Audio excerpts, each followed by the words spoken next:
नमस्कार, आप देख रहे हैं MNS न्यूज लाइव और मैं हूं आपके साथ चांदनी पाठक। एक नजर डालते हैं आज की खास खबरों पर।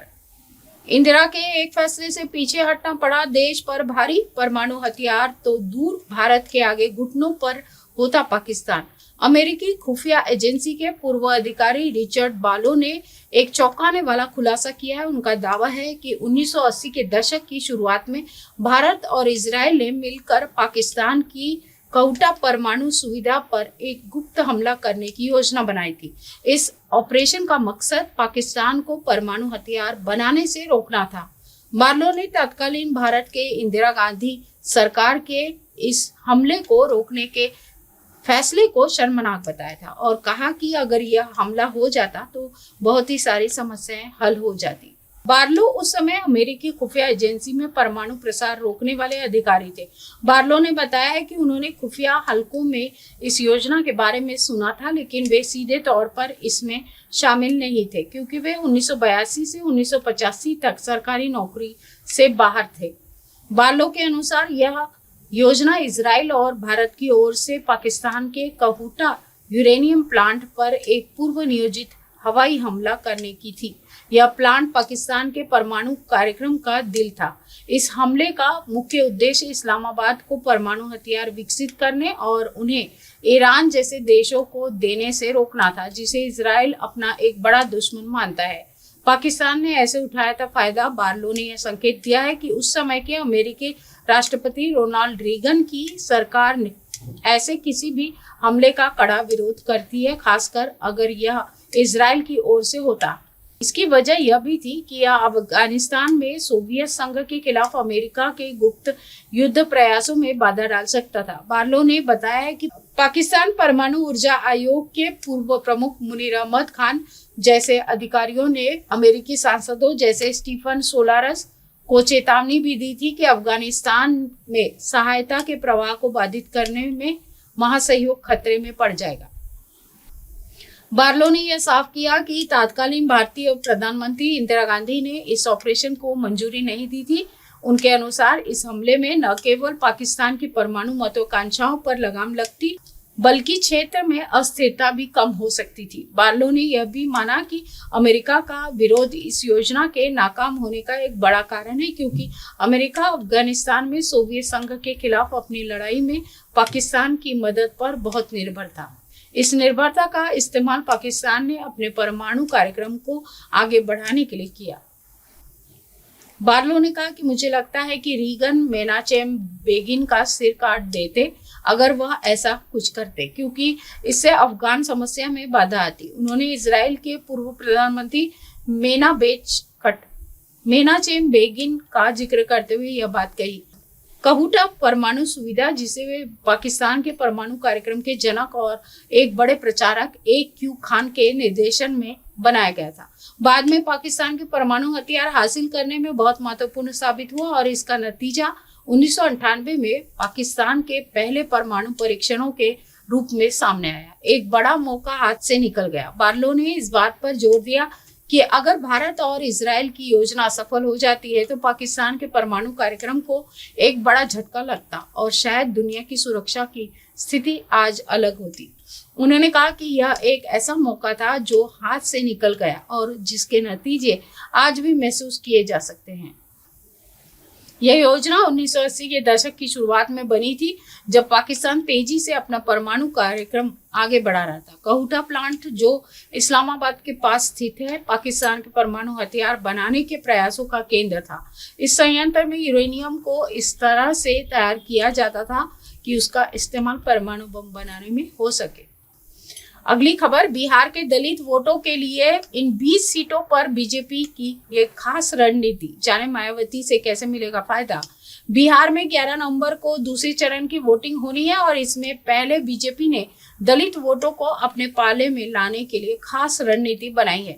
दरअसल बिहार में अनुसूचित जाति और महादलित को मिलाकर करीब 18% वोट है और यह एक बड़ा वोट बैंक है जो 100 से भी अधिक विधानसभा सीटों पर बड़ी भूमिका निभाता है।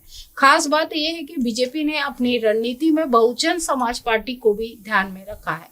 यूपी से लगी इन 20 सीटों पर बीजेपी की नजर दरअसल उत्तर प्रदेश से लगती बिहार कि 20 विधानसभा सीटों पर बीजेपी की खास नजर है। पश्चिम चंपारण, गोपालगंज, सिवान, सारण, भोजपुर, बक्सर और कैमूर जिलों की इन विधानसभाओं को लेकर रणनीति तैयार कर ली गई है। ये जिले यूपी के देवरिया, कुशीनगर, महाराजगंज, गाजीपुर, चंदौली, बलिया और सोनभद्र से लगते हैं। इनमें से 15 सीटों पर पहले चरण में मतदान हो चुका है और बाकी 5 पर दूसरे चरण में वोट डाले जाएंगे। दरअसल बीजेपी ने भी करीब 13% महादलित और करीब 5% पासवान दुसाध वोटों को लेकर रणनीति बनाई है।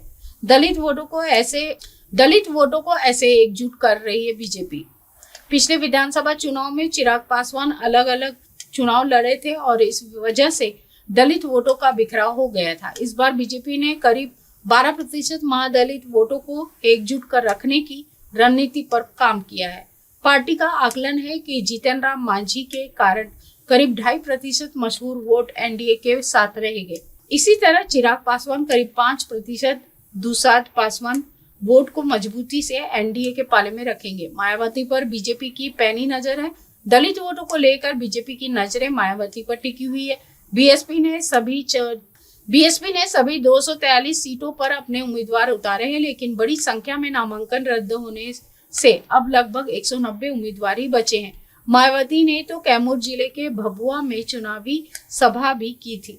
बीजेपी का आकलन है कि बीएसपी की ओर करीब 5% रविदास वोट जा सकते हैं, क्योंकि पिछले विधानसभा चुनाव में बीएसपी ने 78 सीटों पर उम्मीदवार खड़े किया और उसे 2.37% वोट मिले थे।